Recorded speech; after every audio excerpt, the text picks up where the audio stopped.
Thank you. Is the sound okay for you? Okay. So I'm really happy to be back in my hometown. I have lived in a lot of different places. I was in London for 7 years. I've lived in Paris twice, and mostly though I left right after Tulane, and I have been mostly in Los Angeles, where I've been very active in screenwriting, film community, and I'm just very happy to be back. So thank you for coming out tonight. I was just at the New Orleans Book Festival doing a panel, and it was madness. It was so well attended, so popular. My panel was packed, and every panel was packed. So it was great to see how, you know, it's a very literary city.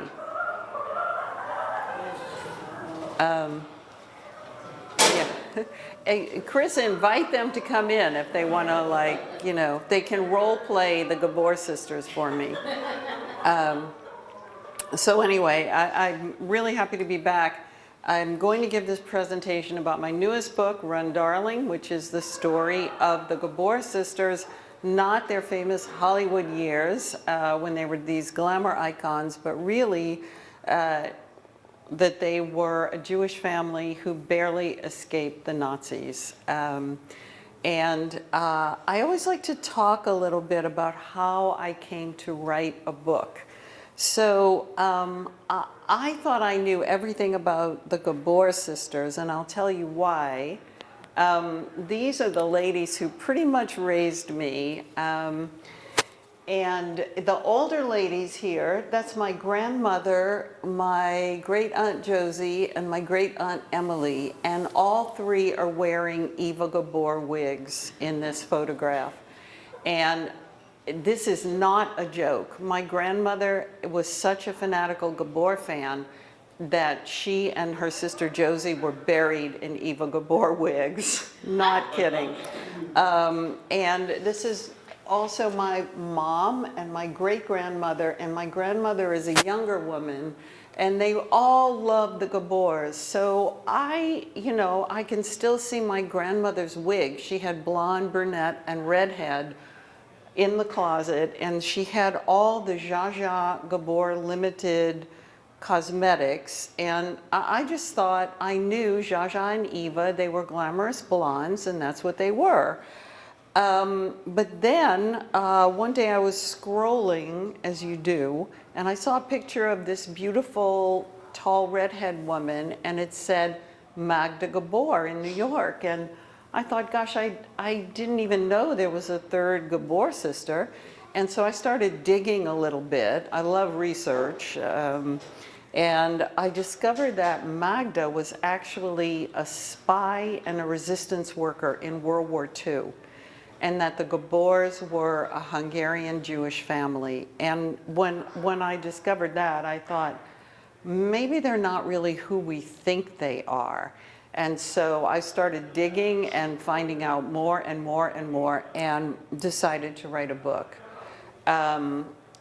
They're sort of having a little bit of a renaissance now, because people are comparing them to the Kardashians. You know, the Gabors were the first global influencers. They were known, they dominated talk shows and magazines and gossip columns, and they were always on TV, and people were always talking about them, and they had all these products. But I can tell you that the Gabors' beginning was very different from the Kardashian beginning. So our story starts in Budapest in the 1930s. Beautiful city. If you've ever been there, it's lovely. It's still known as the Paris of the Danube. It's, you know, wonderful food, cafes, great museums, beautiful architecture. And so that's where the Gabors were born. And they were a very privileged family, very wealthy, very prosperous. The father, Vilmos, was a jeweler, very successful, and he married Jolie, Now, Jolie wanted to be an actress. This is during the silent movie era. She was born around 1900. And she would tell everyone, I'm going to be an actress. But her parents had other plans for her. They decided when she was 17 that she was not going to be an actress. She was going to marry this very wealthy jeweler who was much older. And so she married him, Vilmos, and they had these little girls. And Vilmos could be, you know, he could be a pretty harsh guy, not with his daughters, but with Jolie. But through the years, Jolie dominated and tamed him into complete submission. She was a very, very strong character. And she also dominated her daughters. And because she wasn't able to live out her destiny as a famous person, she decided that these girls were all going to be known and famous. So, you know, as I said, they were a very privileged family. They had everything. They had Swiss boarding school. They had all the lessons. They had all the sports. They had ponies. They were very, you know, they had everything. So this was their life growing up pre-Nazis. And to tell you how sort of, well, rich and kind of interesting they were, they had a villa next door to the German embassy. So when things started to happen, the Gabors were some of the first people to understand what was going on. The three daughters were Magda, the oldest one, very studious, very intelligent, sort of quiet. Zsa Zsa was the tomboy. Like, how many people have an image of Zsa Zsa Gabor? Like, you remember what she looked like or who she was. So, you know, she was this glamorous blonde darling. Well, she was the tomboy. She loved to dress in boys' clothes and go to the boxing matches with her dad, pretend she was a boy. She was the junior fencing champion of Hungary. So she wasn't really destined at that point to be a glamour icon. And then Eva was the youngest one, always the pretty one. And Eva always said, I'm going to Hollywood to be an actress. And everyone just laughed at her because she was this little Jewish girl in Budapest. So nobody thought that she would ever achieve that dream. So Jolie dominated her daughters, and this was her rallying cry. She used to tell them, you have the blood of Hussar warriors, of Attila the Hun, and of Genghis Khan flowing through your blood. You can dominate anyone. No one can ever defeat you. And so the three women said that through their lives, this was kind of the rallying cry that got through them through their most horrific experiences. So the Gabors are growing up, they're beautiful, they're young, and in 1933, of course, Hitler comes to be Chancellor of Germany, and things begin to change very, very quickly. So Regent Horthy, who was the head of the government in Hungary, tried to protect the Jews in Hungary. He put off adopting any of Hitler's anti-Semitic laws as long as he could. He really wanted to protect his people. And the other gentleman, Cardinal Serendi, also really tried to protect the people. He encouraged all the Jewish families to become Catholics.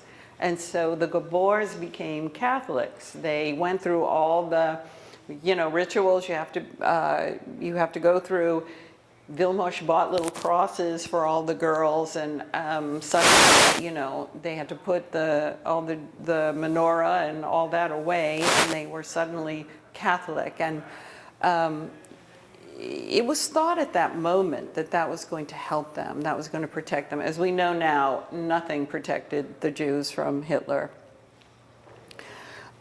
So Jolie sees what's what. and her daughters are young, and she decides, you know, that she's going to help them get out of Hungary one way or another. So she tells Magda, Magda, you're going to London for the season. You're going to hobnob with aristocrats and you're going to marry one. That's what you're going to do. Magda was like, no, I like staying here and working in my grandmother's jewelry store. And Jolie said, I'm sorry, it's all set up. I know who you're staying with, you're going. So she sends Magda to London. And Magda was very good with languages, as was Zsa Zsa. So Magda did, in fact, go to London. Zsa Zsa, Jolie decided, was going to be a star of stage. And she took Zsa Zsa to Vienna, which was the musical capital of Europe. And Zsa Zsa kept saying, Mama, I can't even sing, so I don't know how you're going to put me on stage. Well, somehow Jolie did a top to bottom makeover of Zsa Zsa, who used to run around in tomboy clothes all the time, and made her go to Vienna with her. And somehow Zsa Zsa landed the role of the ingenue in an opera in Vienna. That kind of speaks to the extent of her charisma, because she couldn't sing. Jolie had a very special destiny for Eva, who was so pretty. She decided that Eva was going to become the bride of the Prince of Wales. And so she sent all of these pictures of Eva to the King of England with these letters, which are hilarious, talking about how she has the Prince of Wales' perfect bride. And as we know, the Prince of Wales ended up marrying a lady named Wallis Simpson, and he abdicated. So Eva never did get to marry the Prince of Wales. But Zsa Zsa did not like being a star of stage who couldn't sing. So but she knew she had to get out of Budapest one way or another. So at 16, she met this very wealthy, very well-placed Turkish diplomat at a party. And after a couple of days, she proposed to him. She was 16, he was 44. You can see by his picture, he's not really a looker, but he had a lot of money and he was very important. He was from a very important family. So they knew each other for 3 days. She proposed, and his answer was, why not? So they got married, and on their wedding night, he discovered that she was Jewish. He didn't know. And as we know, Turkey, even then, was a Muslim-dominant country. And Magda tried to warn Zsa Zsa. She said, I don't think it's really smart for a little Jewish girl to go marry a Turkish diplomat. And Zsa Zsa just said, look, he's rich, I'll be fine. So Zsa Zsa headed to Ankara, a mere teenager, a place where she didn't know anyone, didn't speak the language, but to her credit, she learned Turkish, and she tried to be a good wife to this man. They had two problems. One, she was Jewish. Two, he had some very bizarre habits, which you could read about him in the book. I don't even like to talk about them in public. And three, she learned that he was very close with two men, Hitler and Goebbels. So she had a lot of reason to be afraid in Turkey. Then Magda goes to London. She meets a count, a Polish count, named Jan Bajkowski, who was very handsome. He was a Polish count and also a fighter pilot. So pretty glamorous, right? So they fall madly in love. They get married, and she goes with Jan, the count, to Poland and discovers that, yes, he does have a castle that he talked about, but it is a crumbling ruin. you know, a mess, like leaking and molding and just the worst. And not only that, but he has a penchant for alcohol and kitchen maids. So Magda now is in Poland, and we know what's going to happen to Poland very soon with the Count. Eva goes to a ball. The Gabors always went to balls. And she meets this tall, handsome Swedish chiropractor who possibly was also a spy. And they fall madly in love, and he tells her that he is the chiropractor to the stars in Hollywood, which was true, was not a tale. His clients were like Garbo and Mickey Rooney and Judy Garland and Harlow and Clark Gable, all these famous people. And Eva thought, oh wow, this is my ticket to Hollywood. You know, my family's been laughing at me all these years, but I'm going to Hollywood and I'm going to meet big stars. I'm going to become one. So she marries Eric Drimmer, and they move to Hollywood, where she discovers that he is chiropractor to the stars, but he has no money. He lives in this horrible little apartment, and he does more than just treat his female clients. He services them in other ways. So Eva is stuck in Hollywood, where she's trying to speak. She thought she spoke English, but nobody can understand her, and she can't understand anybody. And she's poor, and she doesn't really know how she's going to become a star. So terrible things start happening, right? The Hungarian government can no longer put off enacting the anti-Jewish laws, because if you look at a map, Hungary is right there with Germany. They were always allies. And so in Hungary now, they're starting to round up the Jewish men and send them to the Russian front, which is like certain death, really, at this point in the war. And they're rounding up intellectuals and lawyers and judges and sending them to work camps.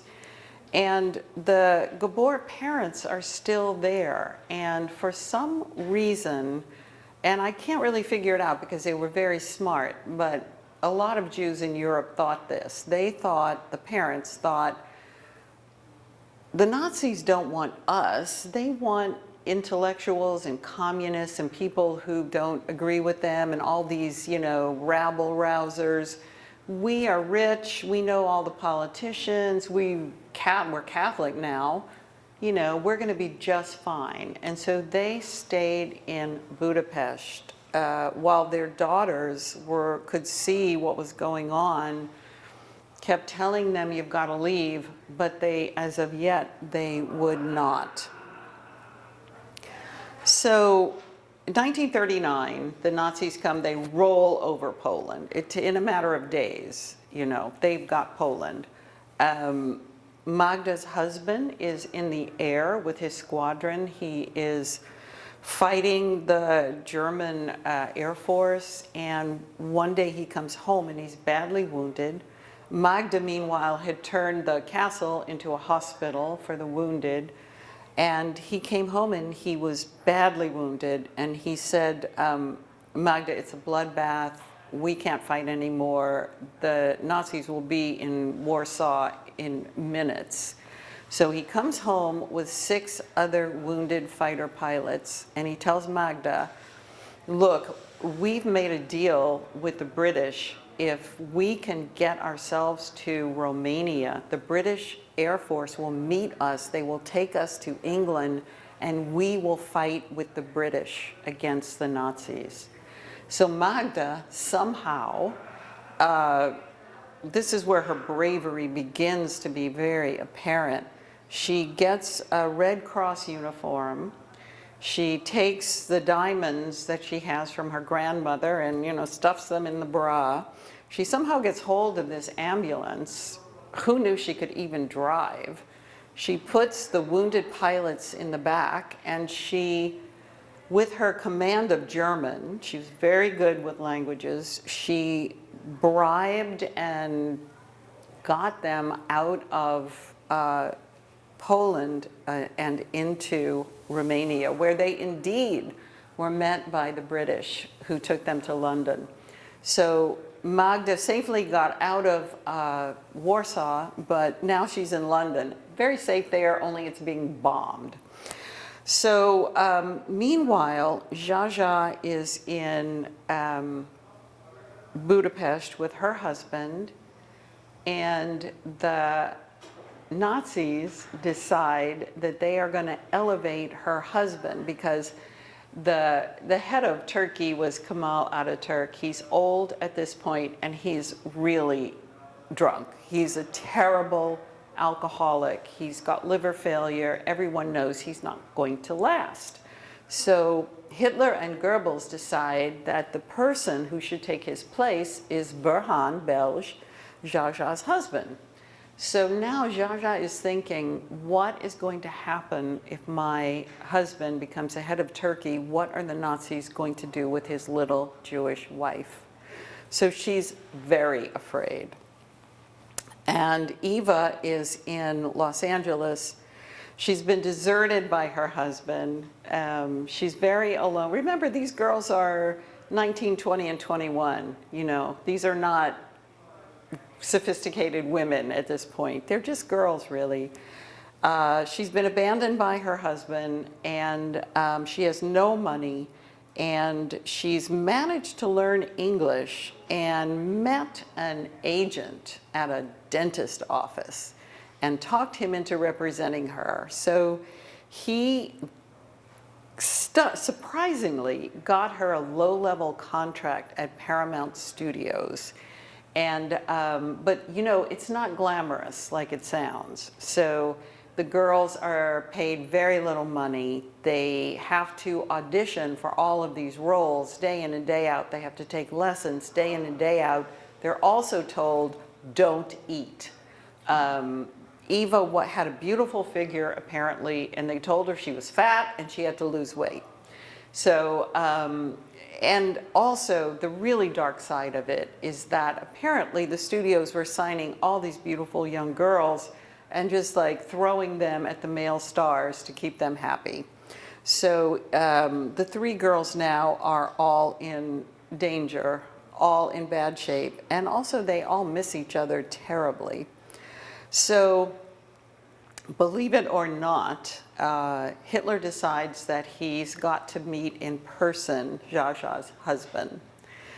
So he flies them to Berlin, and then they take a private jet to Hitler's mountain retreat, the Berghof, where Zsa meets Hitler. And they talk about painting, and they talk about movie stars, and you know, this very bizarre evening. And then Goebbels tells Zsa that he has to talk to her privately. And, you know, I don't know, he was just this creepy little man. And so he takes her into this room and says, you know, we're thinking of elevating your husband to prime minister. And if we do, we know you're a Jew, and we want to know if you're going to support him and us. Well, you know, she said she was terrified, and she said, I just follow the politics of my husband. I know nothing about it. I'm just this little Hungarian girl. So they came back to Ankara, and Zsa knew, I've really got to get out of here. This is not going to work out for me.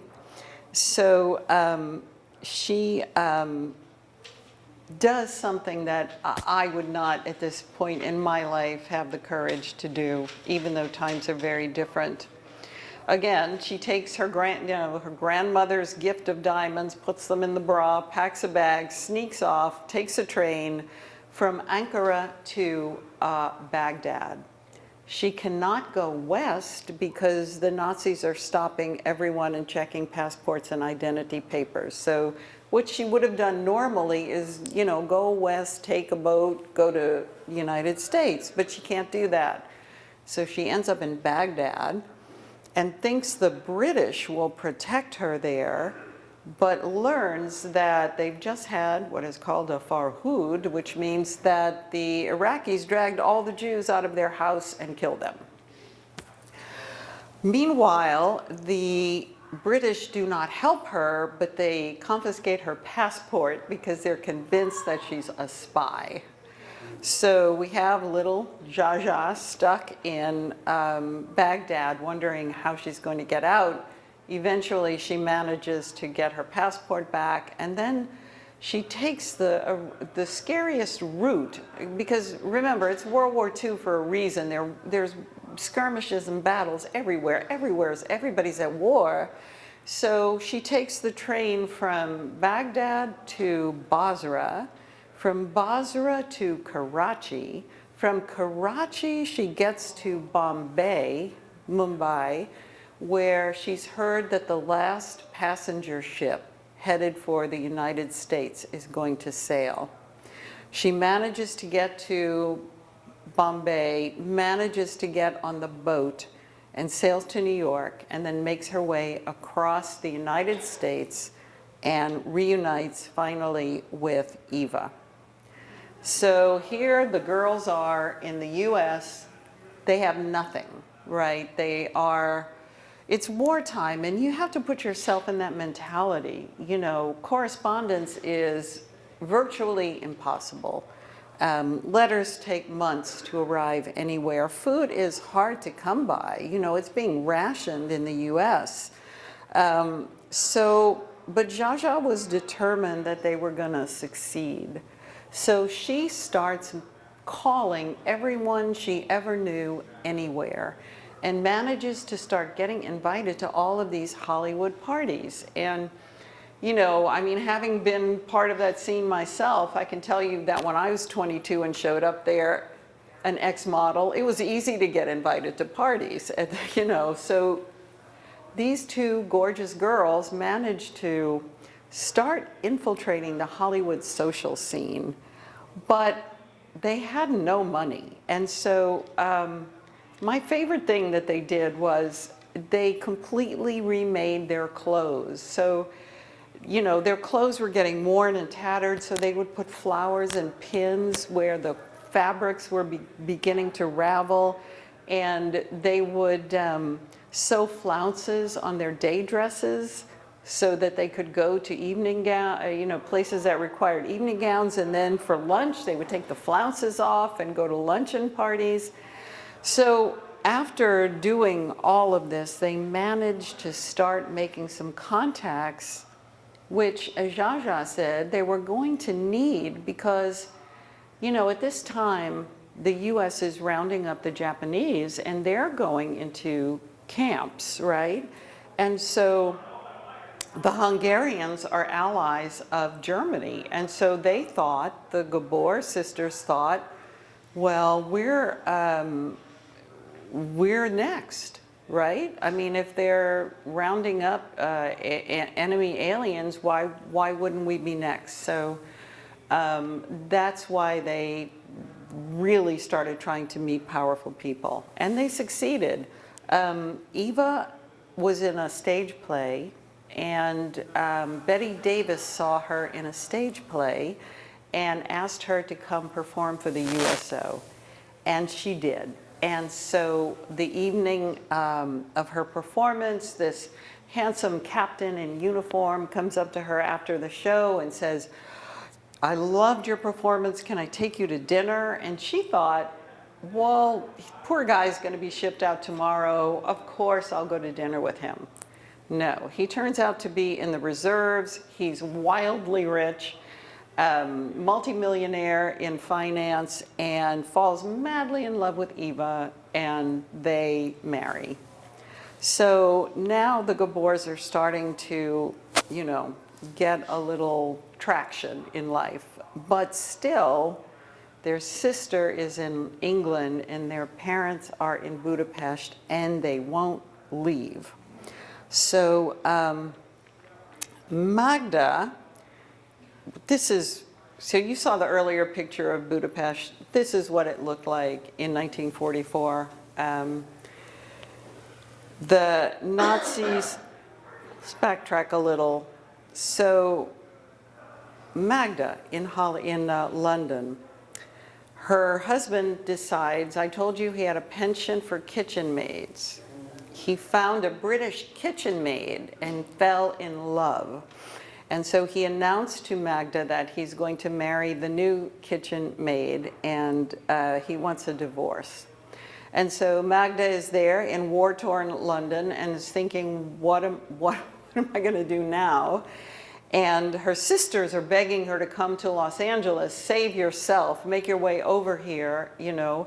But instead she decides that she's going to go back to Budapest and get her parents out of Budapest, which she did at risking her own life. So she goes to Budapest, and being an incredibly smart person, she gets a job at the Portuguese embassy. Portugal is neutral. They are not allied with anyone. She gets a job at the Portuguese embassy. The Portuguese ambassador falls madly in love with her and decides that he is going to protect her and also protect her parents. And so Eichmann himself comes to Budapest, and when I tell you they knew who every Jew was. They knew where they were. They knew that Magda had done spy work for the Portuguese and the Allies. They knew where her parents were, and they started rounding up people by the thousands. It was just shocking. Like, one day these people are living their lives, the next day they're gone. And so Magda and her parents ended up in this amazing man, this Portuguese ambassador. He's actually been honored by many Jewish organizations for all the people he saved. He rented a big villa outside of Budapest and declared it a consul so that it was Portuguese territory and the Nazis could not enter it. Still, they managed to lure Magda out and arrest her. And I won't go into everything that happened to her, but Magda was personally questioned and quite brutalized by the SS. But the Portuguese ambassador miraculously managed to save her life. Meanwhile, so Magda got her parents, smuggled her parents and herself out of Budapest under the cover of fake passports and the dark of night, and got them to Lisbon, which is neutral territory. So, but they can't come to the United States because they're Hungarians, so they're enemy aliens, and they can't get a visa. So they now are in Lisbon, they have no money, and there's no food in Lisbon also.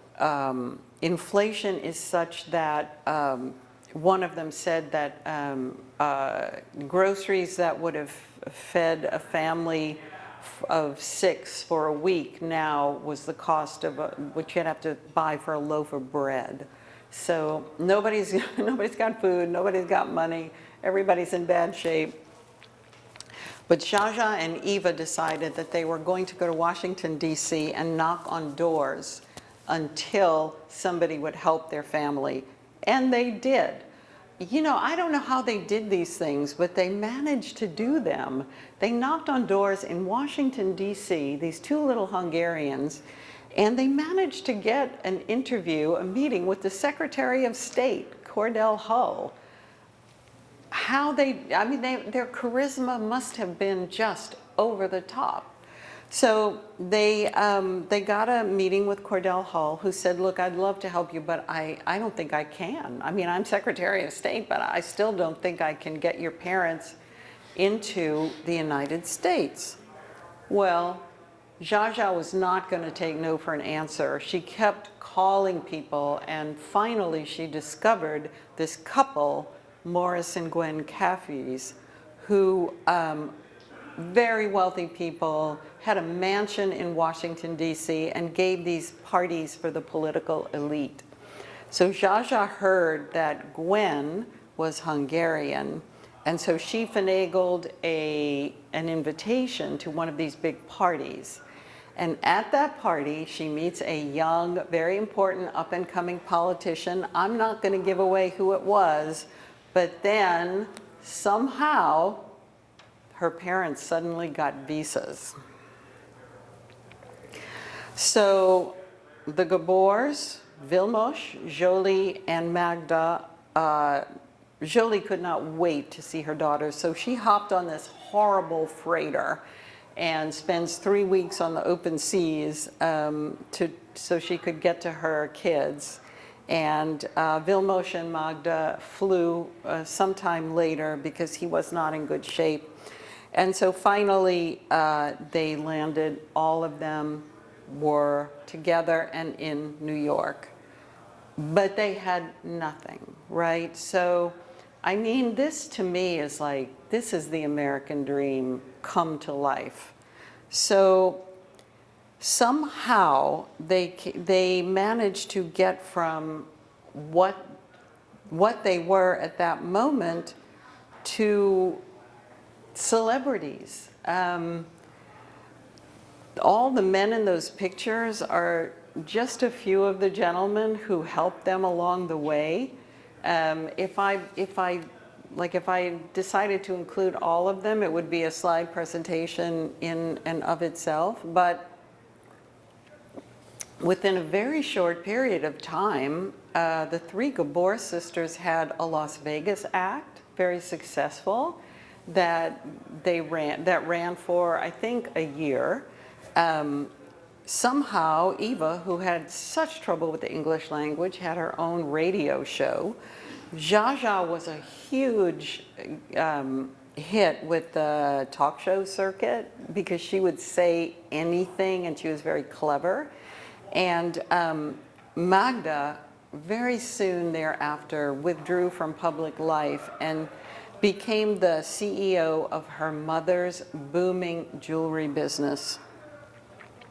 So here is how they ended. Jolie Gabor somehow raised money and opened a jewelry store in New York and another one in Palm Springs, and they became much more successful than even her thriving businesses in Budapest. And Magda became the CEO of those jewelry stores. They had enough money, they made enough money to become known as socialites and philanthropists. And so, you know, they were very, very successful. Jolie eventually married, and she divorced Vilmos, or he divorced her. He went back to Hungary, and she managed to marry an exiled Hungarian count. And they lived together happily ever after until his death, and she died at 100 years old. Magda withdrew from public life. I think Magda probably went through so much that show business was a bit superficial for her. So she married the love of her life, a man named Tony Gallucci, who was a real estate mogul. And they too became philanthropists known for their beautiful parties in East Hampton, at their mansion in East Hampton. Magda worked with her mother.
he definitely supported her trip to Washington. The parents and Magda were penniless, but Jaja and Eva had made some inroads into the US and were doing pretty well. If that's it, I have a few books. I'm happy to, you can buy them, I'm happy to sign them, or if not, just come up and get a card and say hello. Thank you for coming.